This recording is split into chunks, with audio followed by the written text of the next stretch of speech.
कार्तिक मास कथा।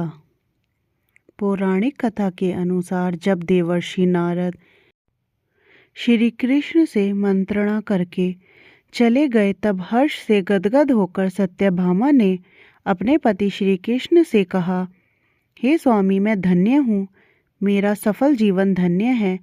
मैं अपने को कृतकृत्य समझती हूँ। मेरा जन्मदाता व माता पिता भी धन्य है, क्योंकि उन्होंने निसंदेह त्रिलोक्य सुंदरी मुझ सत्यभामा को जन्म दिया है। इस सुंदरता का ही प्रभाव है कि आपकी 16,000 स्त्रियों के रहते हुए भी मैं आपको विशेष प्रिय हूँ। केवल इसी के लिए मैंने कल्प वृक्ष के साथ आदि पुरुष आपको विधिपूर्वक संकल्प कर्म नारद के लिए उस समय समर्पित कर दिया था, जब संसार के लोग कल्प वृक्ष का नाम तक नहीं जानते थे। वही कल्प वृक्ष उस समय से मेरे आंगन में लगा हुआ है। हे मधुसूदन, तीनों लोकों के स्वामी भगवान लक्ष्मीपति की मैं अतिशय प्रियतमा हूँ, इसलिए मैं आपसे कुछ पूछने की इच्छा करती हूँ।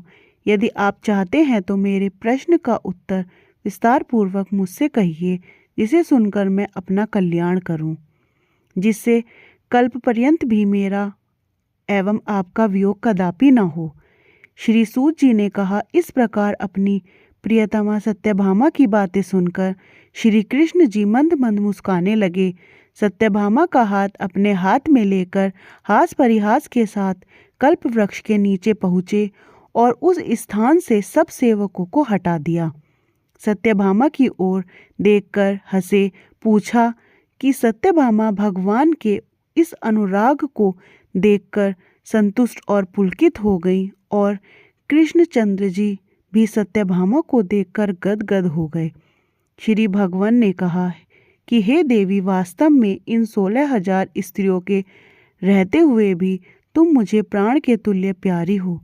तुम्हारे लिए देवताओं के साथ इंद्र से भी लड़ गया था।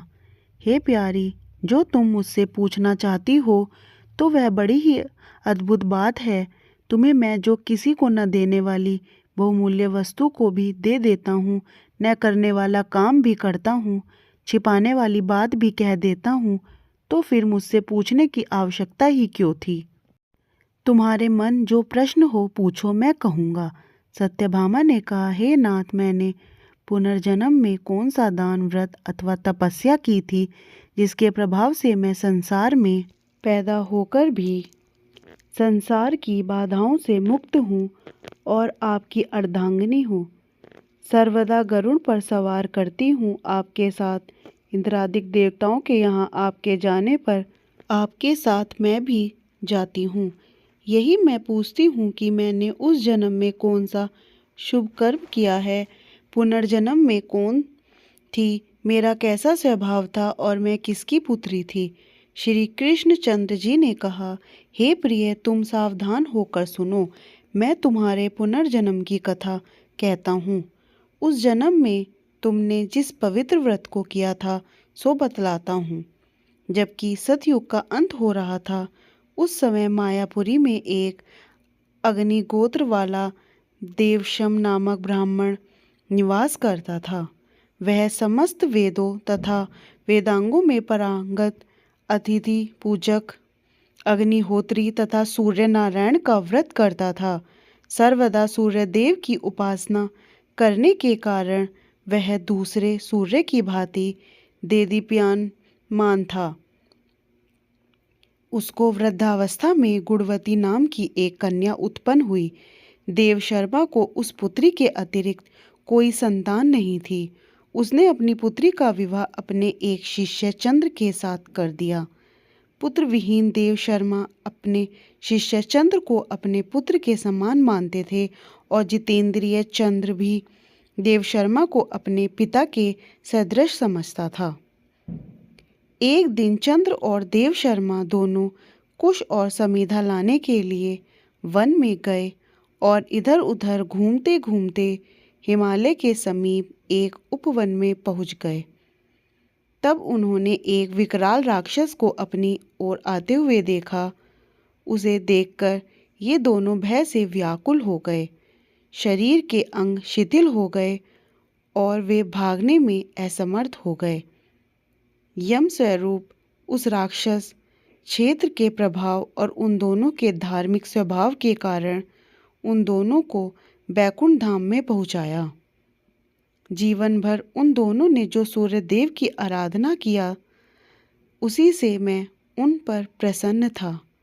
हे प्रिय शैव सूर्योपासक, गणेश जी के पूजक, वैष्णव और शक्ति के पूजक, जैसे वर्षा का पानी समुद्र में गिरता है, उसी भांति ये सब अंत में मेरे ही समीप आते हैं। अकेला मैं ही नाम और क्रिया के भेद से 5 रूपों में विभक्त हूँ। जैसे किसी का नाम देवदत्त है, वहीं देवदत्त किसी का बाप है, किसी का पुत्र है, किसी का भाई है और किसी का भतीजा है। लेकिन वास्तव में यह देवदत्त एक ही है। अस्तु सूर्य के समान तेजस्वी वे दोनों मेरे बैकुंठ में आकर रहने लगे, विमान पर यात्रा करते थे। उनका मेरे समान रूप था, वे मेरे ही समीप रहते थे और उनके शरीर में दिव्य चंदन लगा रहता था।